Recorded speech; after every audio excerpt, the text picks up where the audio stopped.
Hello, good morning friends. आज हम पढ़ने वाले हैं criteria for the similarity of a triangle.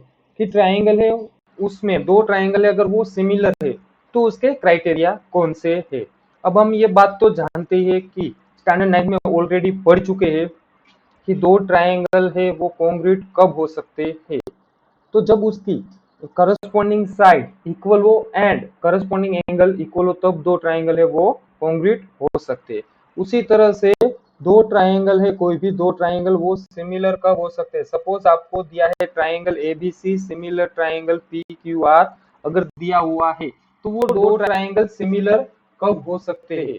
तो वो दोनों ट्राइंगल को सिमिलर होने के लिए हम जानते हैं कि उसके करस्पॉन्डिंग एंगल, मतलब कि angle A is equal to angle P, angle B is equal to angle Q and angle C is equal to angle R है। करस्पॉन्डिंग एंगल इक्वल है एंड करस्पॉन्डिंग साइड के रेशियो भी equal होने चाहिए, मतलब कि A B upon P Q is equal to B C upon Q R is equal to A C upon P R. अगर ये चीज दी हुई है हमें, करस्पॉन्डिंग एंगल इक्वल है एंड करस्पॉन्डिंग साइड के रेशियो इक्वल है, तो हम बोल सकते हैं कि वो दोनों ट्राइंगल है वो सिमिलर है। अब कोई भी ट्राइंगल सिमिलर है तो हर बार हमें ये तीन एंगल और तीन साइड के रेशियो इक्वल है या नहीं वो चेक करना पड़ेगा। पर जिस तरह से हम कॉन्ग्रुएंट के लिए उसकी बेसिक कंडीशन थी कि दो ट्राइंगल है, सपोज ए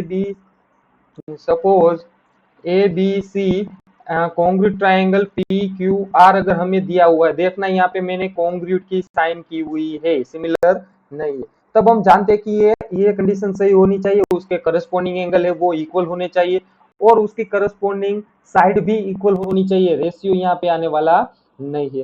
अब तब हम इसके लिए डिफरेंट डिफरेंट कंडीशन यूज करते थे।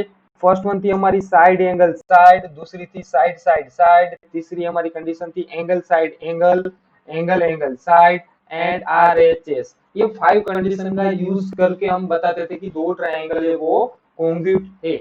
अगर ये कंडीशन अप्लाई हम कर देते थे और अप्लाई हो जाती थी तो हम फिर बोल सकते थे कि बाय सीपीसीटी। सीपीसीटी का मतलब है corresponding part of congruent triangle. Corresponding part of congruent triangle की वजह से ये जो कंडीशन आपको दी हुई है वो दोनों ट्राइंगल है वो कॉन्ग्रुएंट हो गए। इसी तरह से अगर सिमिलर दिखाना है तो सिमिलर के लिए डिफरेंट कंडीशन आती है, तो ये कंडीशन हम वन बाय वन हमारे टेक्स्ट बुक में थ्योरम के बेस पे दी है, जिसको हमें प्रूव नहीं करना है, बस याद रखना है कि अगर दो ट्राइंगल है, if in two triangles corresponding angles are equal then their corresponding sides are in the same ratio and hence two triangle are similar। कि अगर corresponding angle equal है, कोई भी ट्राइंगल में अगर करस्पॉन्डिंग एंगल इक्वल है, मतलब कि एंगल ए, यहाँ पे यही दो ट्राइंगल हम ले लेते हैं, ट्राइंगल एबीसी और ट्राइंगल पी क्यू आर में अगर angle A is equal to angle P, angle B is equal to angle Q and angle C is equal to angle R दिया हुआ है, मतलब कि करस्पॉन्डिंग एंगल इक्वल है, तो हम बोल सकते हैं कि दो ट्राइंगल है वो सिमिलर है। Triangle A B C similar triangle P Q R, by condition उसकी आएगी angle angle angle, angle angle angle की वजह से दोनों ट्राइंगल है वो सिमिलर है। फिर उसकी दूसरी कंडीशन आती है कि if two angles of a triangle are respectively equal to two angles of another triangle then the triangle are similar.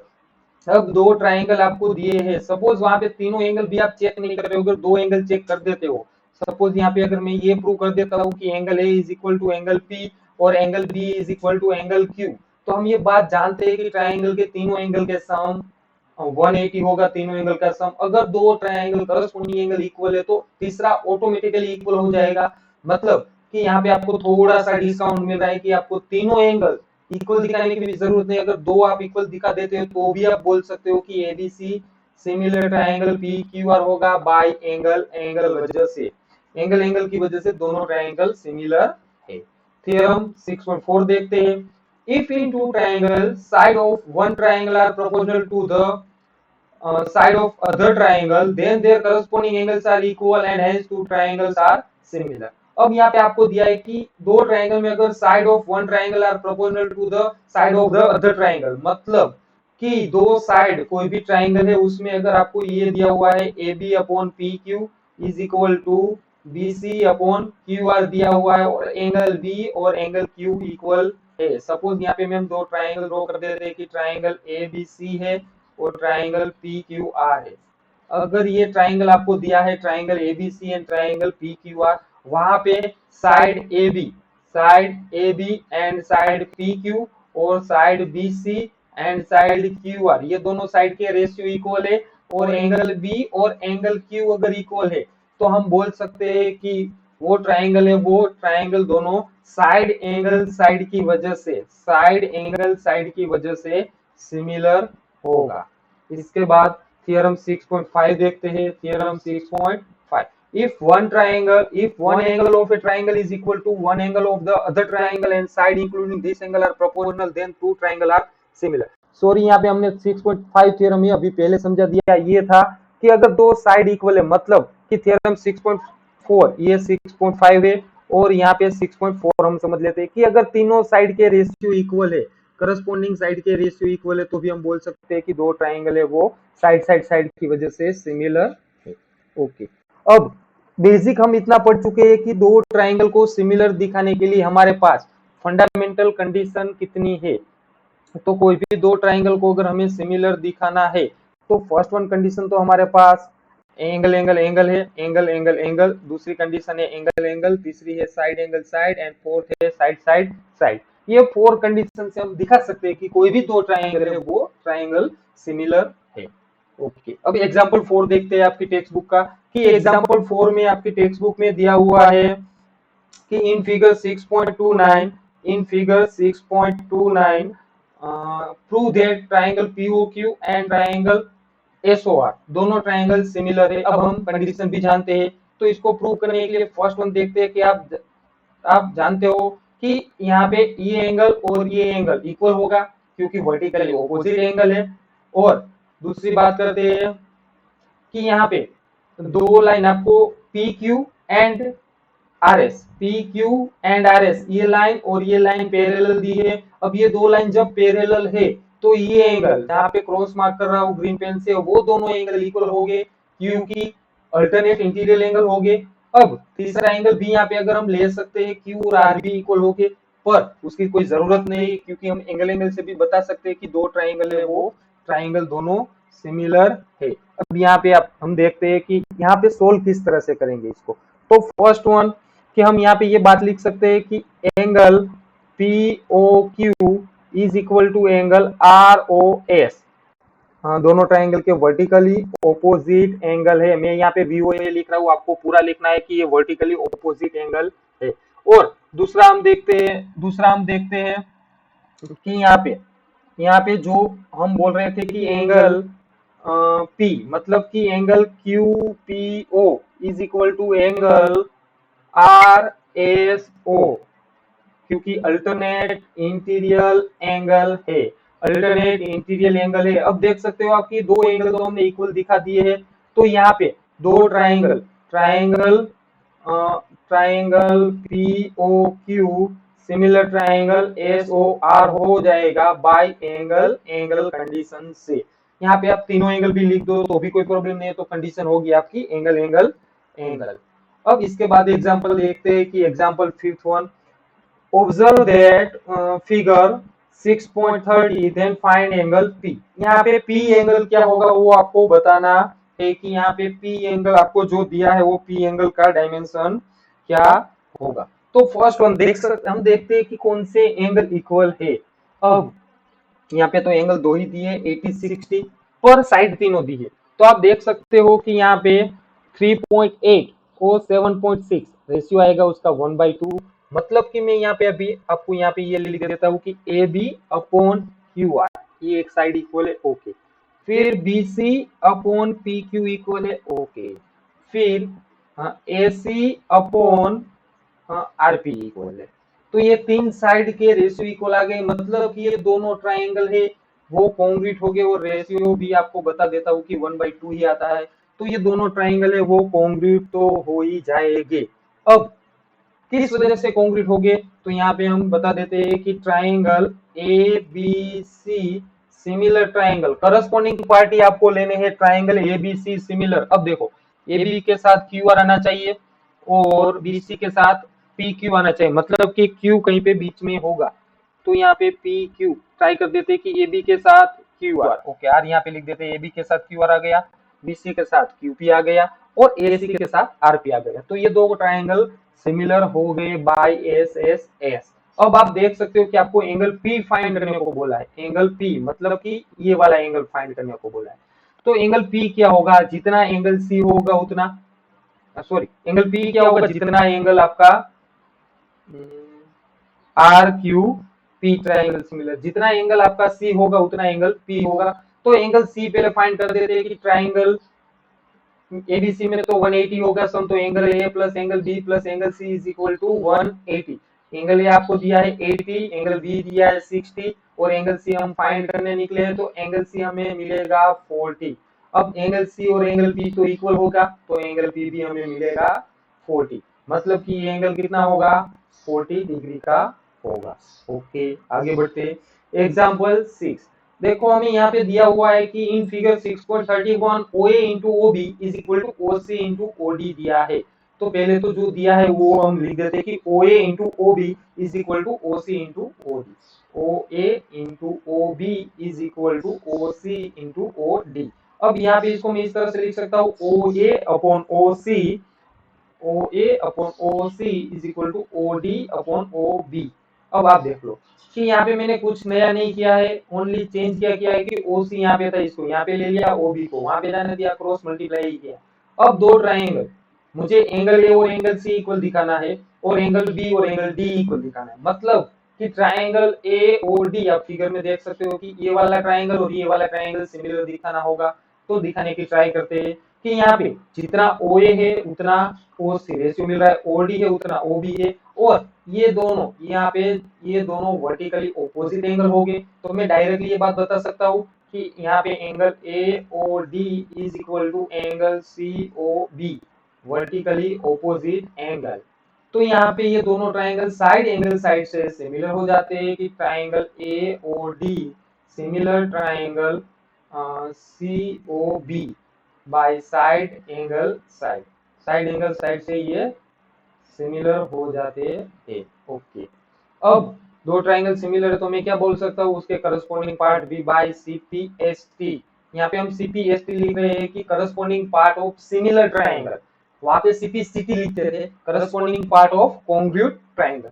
तो बाय CPST में क्या बोल सकता हूँ कि जितना एंगल A होगा उतना एंगल C होगा और जितना एंगल B होगा उतना एंगल D होगा। तो यहाँ से ये प्रूव हो जाएगा उस तरह से।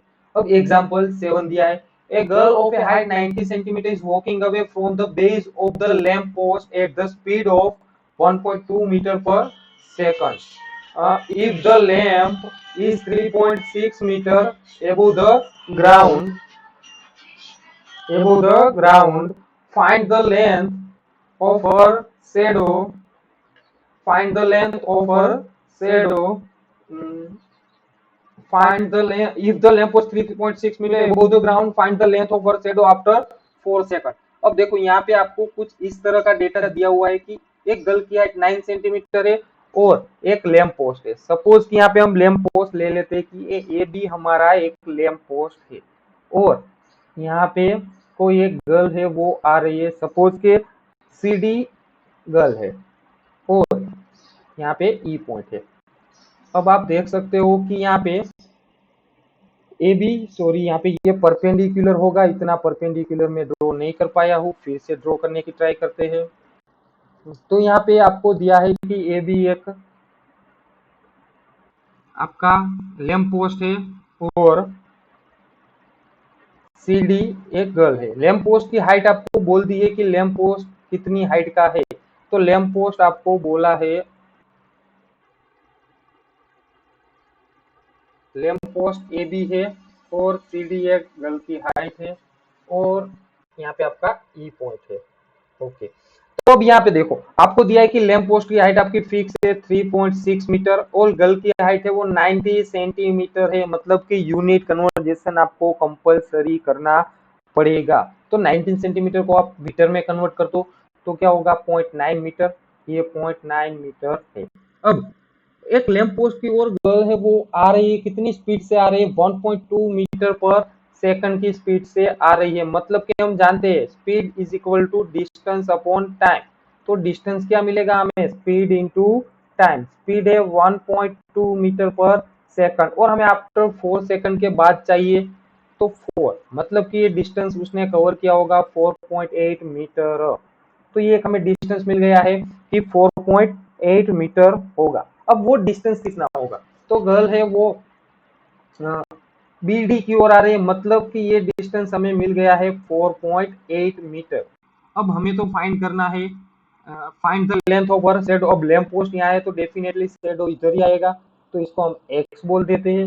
अब आप ध्यान से देखो तो triangle, triangle A B E, triangle A B E and triangle C D E, दोनों ट्राइंगल सिमिलर मुझे दिखाई दे रहे हैं। Triangle A B E and triangle C D E दोनों सिमिलर है। किस वजह से, हम मैं भी वो भी बता देता हूँ कि एंगल बी और एंगल डी, एंगल बी और एंगल डी इक्वल हो गए क्योंकि दोनों 90 डिग्री है और एंगल ई दोनों में कॉमन आएगा।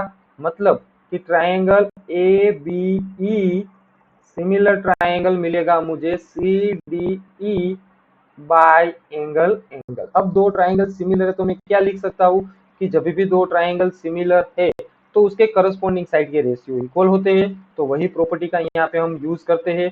तो हमें मिलेगा A B upon C D is equal to B E upon C, sorry D F, D E. Okay, तो अब ए बी कितना है, ए बी का डायमेंशन हमें दिया हुआ है कि ए बी इतना है। तो ए बी कितना हमें दिया हुआ है, ए बी दिया हुआ है, यहाँ पे लिख देते हैं ए बी हमें दिया हुआ है 3.6 upon C D, C D, C D है 0.9 is equal to B E, B हमारे पास है 4.8 plus X upon D E, D E है हमारे पास एक्स। तो इसको अगर हम सोल्व करना चाहते हैं तो यहाँ पे सोल्व करके हम क्रॉस मल्टीप्लाई करके एक्स की वैल्यू फाइंड कर देते हैं। मैं डायरेक्ट आंसर लिख देता हूँ कि 1.6 मीटर। तो उसके शेडो की लेंथ क्या मिलेगी हमें, 1.6 मीटर। लास्ट एग्जांपल देखते हैं 8.1। In the figure 6.33 CM and RN are respectively the medians of triangle ABC and triangle PQR. If triangle ABC and triangle PQR, prove that triangle AMC similar triangle PNR, triangle AMC similar triangle PNR, और CM upon RN, AB upon PQ, और triangle CMB similar triangle RNQ। अब देखो हमें ये दो triangle दिया, ये median है। अब मीडियन है तो ये बाद में डायरेक्टली लिख सकता हूँ कि AB का मीडियन M है, मिड पॉइंट M है। मतलब कि AB इज इक्वल टू, मैं ये बात दावे के साथ लिख सकता हूँ कि 2AM is equal to 2BM होगा। Same way PQ is equal to 2QN is equal to 2NP हम लिख सकते हैं क्योंकि मीडियन है। और एक बात हमें यहाँ पे दी हुई है कि triangle A B C similar triangle P Q R है। Triangle A B C similar triangle P Q R है। तो हम यहाँ से एक बात डायरेक्टली बोल सकते हैं कि triangle A B C similar triangle P Q R है। तो यहाँ से हम उसके करस्पॉन्डिंग साइड के रेशियो लिख सकते हैं, इक्वल हो गए triangle A B C similar triangle P Q R. मतलब कि ये बात हम लिख सकते हैं A B upon P Q is equal to B C upon Q R is equal to A C upon P R होगा। तो यहाँ पे ये उसकी साइड के रेशियो इक्वल है। अब देखते हैं कि हमें कौन सा ट्राइंगल दिखाना है, ट्राइंगल ए एम सी और ट्राइंगल पी एन आर। तो यहाँ पे A C triangle A M सी और ट्राइंगल पी एन आर को सिमिलर दिखाने के लिए हम ये बात यहाँ पे लिख देते हैं कि ट्राइंगल ए एम सी और ट्राइंगल पी एन आर। तो यहाँ से मैं ये बात लिख सकता हूँ कि ए बी की जगह पे 2AM लिख देता हूँ, 2AM अपॉन पी एन की जगह पी क्यू की जगह पे लिख देता हूँ 2PN is equal to AC upon PR, AC upon PR। यहाँ पे ये तो चीज इक्वल दी है, बस इसकी जगह पे ही चेंज किया है। तो ये 2 कट जाएगा, तो यहाँ पे क्या बचेगा AM upon PN is equal to AC upon PR। और आप देख सकते हो कि दोनों में यहाँ पे दो फिगर, आपको जो दो फिगर दी हुई है वहां पे एंगल A और एंगल P इक्वल आ रहा है, सेम एंगल है। मतलब कि angle A is equal to angle P। तो तो यहाँ पे जो दो ट्राइंगल आपको मिले वो दोनों ट्राइंगल सिमिलर हो गए साइड की वजह से, मतलब कि triangle A M C similar triangle P N R by side. तो यहाँ से ये बात भी मैं लिख सकता हूँ A M upon P N is equal to C M upon N R is equal to A C upon P R. तो दूसरी चीज हमें प्रूव करनी थी C M upon R N is equal to A B upon P Q. तो यहाँ पे A C upon P R की जगह पे मैं क्या लिख सकता हूँ, A B upon P Q भी लिख सकता हूँ। तो जो दूसरी चीज हमें प्रूव करने को दी थी C M upon R N is equal to A B upon P Q, तो ये बात यहाँ से मैं लिख सकता हूँ N R is equal to, या तो इसको 2 से मल्टीप्लाई कर देता हूँ दोनों साइड तो भी हो जाएगा A B upon P Q. तो ये दूसरा रिजल्ट भी हमारा प्रूव हो चुका है।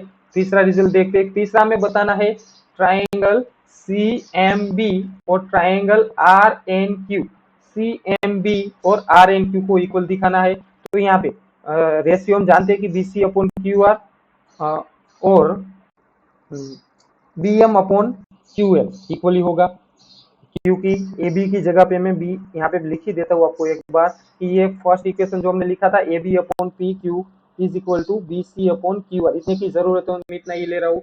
तो इसकी जगह पे 2bm लिख सकता हूँ, यहाँ पे हमने लिखा है 2bm upon 2np is equal to B C upon Q R. तो यहाँ से 2 कट जाएगा तो bm upon np B C upon Q R, मतलब कि ये पार्ट और ये पार्ट इक्वल हो गया B C upon N P. हमें कौन से ट्राइंगल लेने थे आर एन क्यू, मतलब कि क्यू एन, सॉरी यहाँ पे लिखेंगे हम क्यू एन वाला 2qn। तो यहाँ पे आप देख सकते हो कि B M upon Q N is equal to B C upon Q R, और एंगल बी और एंगल क्यू दोनों में इक्वल हो गए क्योंकि ए बी सी और P Q R similar triangle है, तो angle B is equal to angle Q. Therefore triangle C M B similar triangle R N Q by side angle side से दोनों ट्राइंगल सिमिलर हो गए। ये आप साइड से भी कर सकते हो थर्ड वन, क्योंकि यहाँ पे हमने ट्राइंगल दिखा दिया है कौन सा ट्राइंगल होगा, तो उस तरह से भी हम सोल्व कर सकते हैं। Okay, thank you, have a nice day. Exercise 6.3 देखेंगे हम नेक्स्ट लेक्चर में। तब तक stay home, stay safe. Thank you.